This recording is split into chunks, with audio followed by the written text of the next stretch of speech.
আসসালামু আলাইকুম, সবাই কেমন আছেন? আজকে সবাই ভালো আছেন। এই যে আজকে বৃষ্টির দিন, তো সকাল সকালে ঘুম থেকে উঠে কোনো নাস্তা না বানিয়ে সোজা চলে আসলাম যে একটু বেশি করে খিচুড়ি রান্না করব।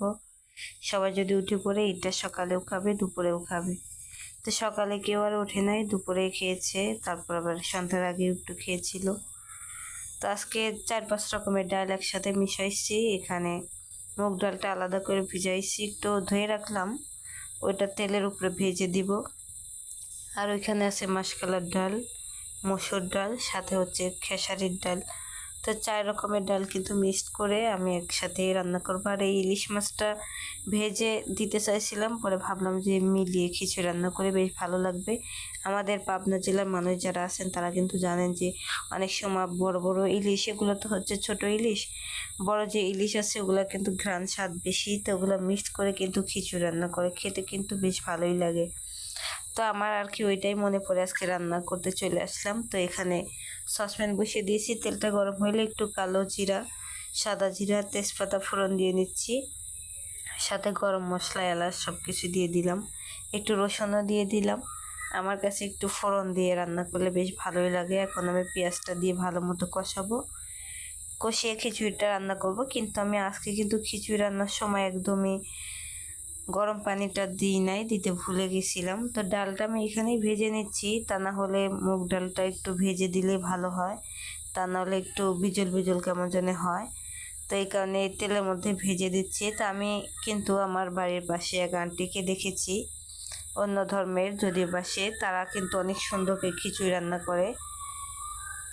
তো ওইখানে দেখলাম আর কি উনি এইভাবে সুন্দর ভেজে দিল, তো আমিও ভাবলাম আইডিয়াটা দারুণ, আলাদা করে ভেজে ওটা ধোয়া আবার কি দরকার আছে, তো তেলের মধ্যে ভেজে দেই, বেশ ভালো হবে। তো এখানে লবণ দিয়ে দিলাম, একে একে আদা রসুন বাটা, জিরা বাটা সব কিছু আমি দিয়ে দেবো, মরিচের গুঁড়া, হলুদ গুঁড়া, ধনিয়া গুঁড়া সব কিছুই কিন্তু মোটামুটি দিয়ে দেবো। তো আমি কিন্তু এখানে আলাদা কোনো কিছুই ব্যবহার করি নাই, সাধারণ সবাই যেভাবে রান্না করে সিম্পলভাবে, তো ওইভাবেই কিন্তু খিচুড়িটা রান্না করলাম।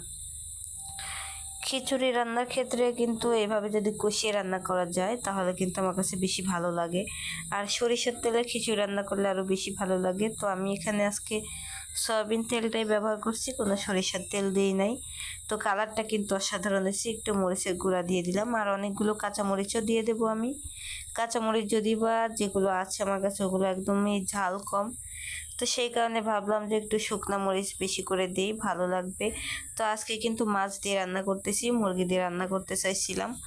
তো মুরগি আর বের করি না, অনেক সময় লাগবে, আর ইলিশ মাছটা ভিজতে বেশি সময় নেয় না। তো আরও কিছু আস্ত রসুন ছিল, আমি খোসা ছাড়িয়ে রাখছিলাম, ওগুলোও দিয়ে দিলাম। আমার কাছে কেন জানি রসুনটা এভাবে খেতে ভালো লাগে। তারপর মাংস রান্নার ক্ষেত্রে আস্ত রসুন দিলে ওইটাও আমার খেতে খুবই ভালো লাগে। তো এখানে একটু ঝোল দিয়ে দিলাম, মশলাটা কষানো হয়েছে, এখন আমি মাছটা এখানে দেবো যেন সিদ্ধ হয়ে যায়। বেশি যদি ভেঙে যায়, এটা তো খুবই ছোট মাছ, তাহলে অনেক পরিমাণে কাটা হবে, বাচ্চা আছে খেতে পারবে না আমার মেয়েটা। তো এই কারণে এখানে সিদ্ধ করে নিচ্ছি, একটু কষিয়ে নেব।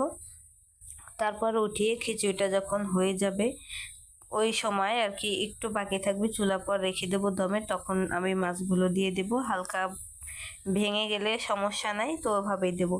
তো এখানে ঢেকে দিলাম, সুন্দর করে কষিয়ে উঠে রেখে দেব। তারপর আমি চালটা এখানে একটু কষিয়ে নেব, তারপর খিচুড়িটা হয়ে যাবে। খিচুড়ি কিন্তু রান্না করতে বেশ ভালোই লাগে। খিচুড়ি আমরা সবাই পছন্দ করি, কিন্তু ঢাকা শহরে যেমন সবাই যে পাতলা খিচুড়িটা খায়, আমরাও পছন্দ করি ওইটা, কিন্তু সুন্দর করে রান্না করলে মজা লাগে। কিন্তু আমরা সবসময় আর কি রান্না করি না, ওইটা তো অত একটা রান্না করে খাওয়া হয় না। কিন্তু এই ঝরঝরা মানে ভুনা খিচুড়িটা কিন্তু আমরা বেশি পছন্দ করি সবাই। তো এক হাতে ক্যামেরা ধরে ভিডিও বানাচ্ছি, আর এক হাত দিয়ে রান্নার কাজ করতেছি, একটু সমস্যা হচ্ছে। ভিডিও বানিয়ে রান্না করতে গেলে কিন্তু অনেকটা সময় লেগে যায়। তো এখানে মাছগুলো সেদ্ধ হয়ে গেছে, আমি উঠে নিলাম। এখন এই মশলার মধ্যেই আমি সুন্দর করে চালটা ভেজে নেব, চালটা কষিয়ে নিলে পরে তো পানি দিয়ে দিলে তারপর ঠিক হবে। এই যে ডালগুলো আমি প্রথমে দিয়ে দিলাম, আগে তো মুগ ডাল দিয়ে দিচ্ছি, আর 3 রকমের ডাল এখানে আছে, এগুলো আগে দিয়ে নিলাম। এখন চালগুলো দিয়ে দেব, সুন্দর করে ভেজে নিলে খিচুড়িগুলো বেশ ভালো লাগে। এটা একটু নেড়ে চেড়ে নিলাম।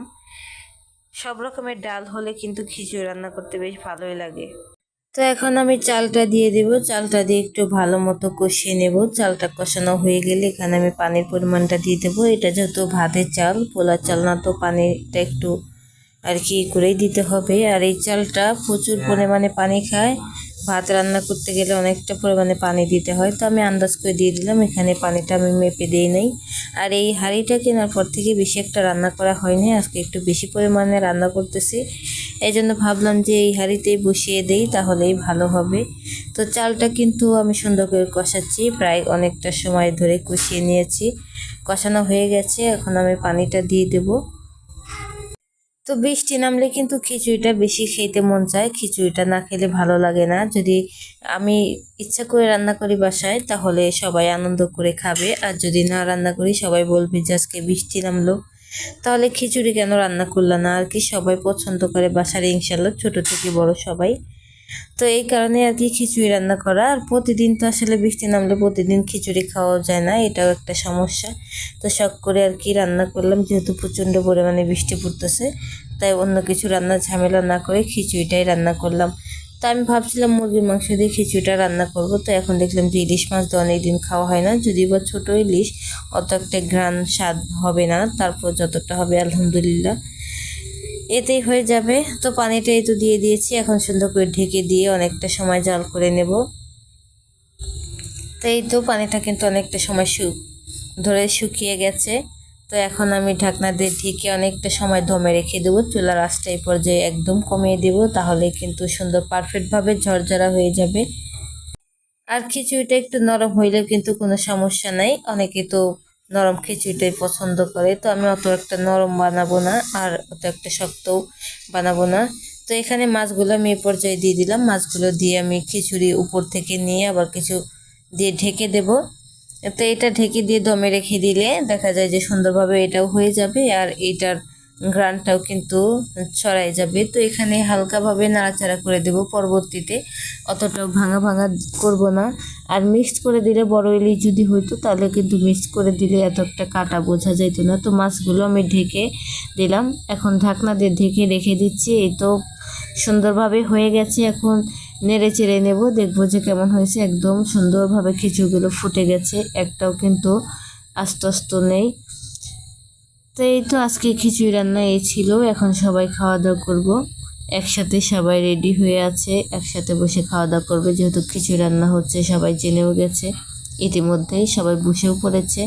তো এখানে তো নিয়ে আসলাম টেবিলে, এখন সবাই একসাথে বসে খাবো। তো আজকের রান্নাটা কেমন লাগলো? ইলিশ মাছ দিয়ে খিচুড়ি কিন্তু এভাবে রান্না করলে কিন্তু বেশ ভালোই লাগে। আসলে যদি এটা বেশি বড় ইলিশ হয় সুস্বাদু, তাহলে কিন্তু বেশি ভালো লাগে। আর মাছের পরিমাণটা বাড়িয়ে দিলে কিন্তু বেশি ঘ্রাণ হয়, বেশি মজা লাগে। তো এখানে পেঁয়াজ আর লেবু কেটে নিয়েছি, সবাই একসাথে খাওয়া দাওয়া করে একটু নিচে গেলাম। প্রচুর পরিমাণে বৃষ্টি, মেয়ে বলতেছে আম্মু বৃষ্টিতে একটু যাবো, ভিজবো। তো এখন তো ভিজতে দিতে পারি না, কেননা জ্বর হইতে পারে, একটু বেশি বৃষ্টি পড়তেছে, ঠান্ডা ওয়েদার। তো এই কারণে একটু ছাতা নিয়ে, মেয়েকে নিয়ে, মেয়ের বাবার সাথে আমরা সবাই মিলে একটু হাঁটাহাঁটি করে আসলাম বাসার নিচ থেকে। এখানে অনেকটা পানি আছে, অনেক দেখতে বেশ ভালোই লাগে। আর পানির উপরে প্রচুর পরিমাণে বৃষ্টি পড়ছে, এটা দেখতে আরও ভালো লাগছে। আমারও মন চাচ্ছিল একটু বাইরে যাওয়ার জন্য বৃষ্টির মধ্যে। তো বাইরে সবাই মিলে গেলাম। তো এখন বাসায় চলে আসবো, বেশি আর সময় করব না, এখানে থাকবো না। তো ভিডিওটা কেমন লাগলো, আর আপনাদের কোন কোন এলাকায় এরকম বৃষ্টি হচ্ছে, অবশ্যই কমেন্টে সবাই জানাবেন। সবাই ভালো থাকবেন, সুস্থ থাকবেন। আজকে ভিডিও এই পর্যন্ত, আবার নতুন কোনো ভিডিও নিয়ে অবশ্যই আপনাদের মাঝে আসবো। তো বিকেলে কিন্তু একটু ছাদেও গিয়েছিলাম, ছাদে গিয়ে ঘুরতে উড়াচ্ছিলাম। তো এটা কিন্তু বলতেও ভুলে গেছি। তো যাই হোক, সবাই ভালো থাকবেন, সুস্থ থাকবেন। আজকে ভিডিও এই পর্যন্ত, আল্লাহ হাফিজ, আসসালামু আলাইকুম।